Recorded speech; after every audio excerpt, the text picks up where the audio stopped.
وبالوالدين إحسانا আমার আল্লাহ রাব্বুল আলামিন কোরআনুল কারীমকে ভাষণ দিয়ে দিলেন, জানায় দিলেন, ওরে দুনিয়ার সন্তানেরা, ওরে আমার বান্দা বান্দীরা, আমি আল্লাহ রাব্বুল আলামিন তোমাদের মাঝে ঘোষণা করলাম, আমি আল্লাহর ইবাদত করতে হবে, আমি আল্লাহর দাসত্ব করতে হবে। আরে দুনিয়ার মুসলমান, আল্লাহর দাসত্বের শুরুতে আল্লাহর কুদরতি পায়ে সিজদা করো, আল্লাহর হুকুম মেনে চলো, আল্লাহর কোরআনকে সম্মান দিয়ে চলো।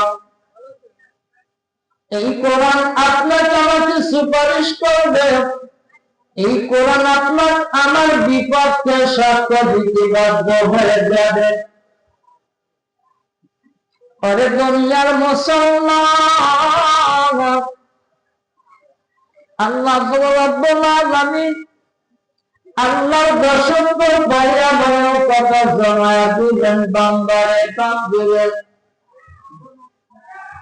আমি আল্লাহর দাসত্ব পাওয়া, তোমরা তোমাদের মা এবং বাবার প্রতি ইহসান করো, ভক্তি করো, শ্রদ্ধা করো।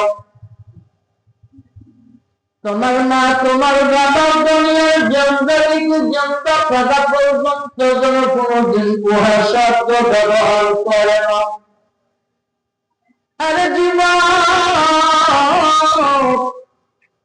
তিন কথার মানুষ পায়া মা এবং বাবারে কেমন করে ভুলে গেল। আমি একটা দৃষ্টান্ত দিয়া বলতে চাই, মা এমনই একটা গর্বের মানুষ, তেমন পৃথিবীতে মার মতো গর্বী আর কেউ হতে পারে না। আল্লাহ একজন বান্দি খানার খাবার জবাব ধরে কাঁদতেছিলেন। একদিন নয়, দুই দিন নয়, গত 3 দিন হয়ে গেল আল্লাহর বান্দি খানার খাবার জবাব ধরে কাঁদেন। একজন যুবক মান্নত করেছিল, আল্লাহ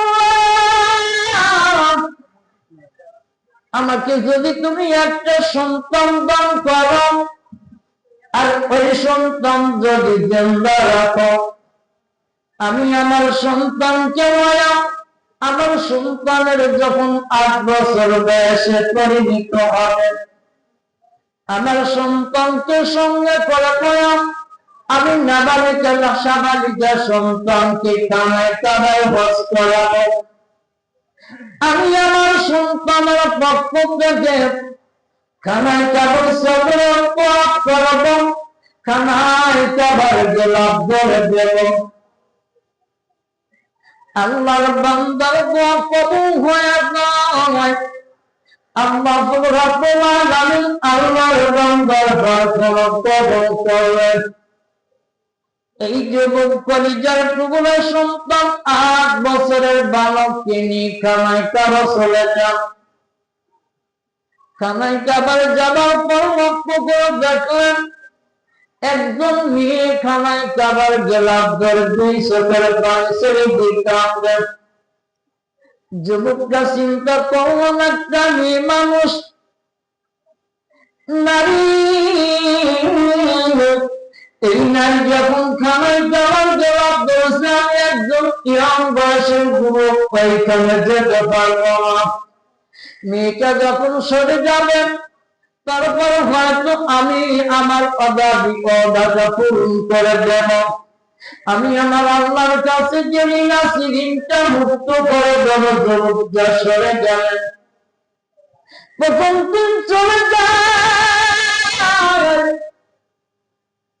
আবার যখন দ্বিতীয় দিন আসলাম, দ্বিতীয় দিন চলে গেল। যুবকটা পেরেশানের মধ্যে পড়িয়া যায়, আজকের দিন যদি চলে যায় তাহলে আমি ওয়াদা থেকে বঞ্চিত হয়ে যাব,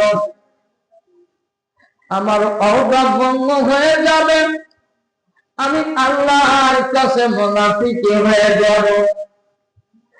যুবকরা এবার বাড়ায়া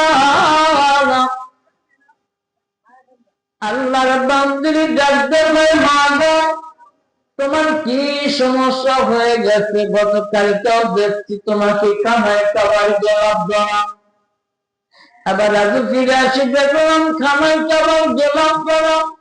তুমি এমন কি পাপ করলে, এমন কি অপরাধ করেছ যা আল্লাহ তোমার অপরাধ ক্ষমা করতে পারছেন না? পরিজন ফেরত মা জননী, আমি তোমার পক্ষ থেকে আমার আল্লাহর কাছে প্রার্থনা করে সহযোগিতা করব। মেয়েটা জবান করে ডাকতে বলে, বেটারে তুমি যখন আমাকে মা বলে ডাক দিও, এমন ভাগ্য বুঝি আমার জীবনে তোমার মা দেখো যোগ দেওয়া। মেয়েটার কথা শুনে যুবক দম্বা এমন হয়ে যায়, এই যুবক সুন্দর পরিবেশনার কথা গুণাচরণ করতে শুরু করে। মেয়েটা ডাকতে পারে, বেটারে আমি আমার স্বামীকে হয়ে আমার শিশু সন্তানের বয়স মাত্র 8 মাস। এই 8 মাসের সন্তানকে আমরা আল্লাহর কাছে ওয়াদা করেছিলাম 800 হাজী সাহেবদেরকে নিয়ে খানায় খাবার জিয়ারত করে দেব। আমি একদম অবাক, আমার কপালে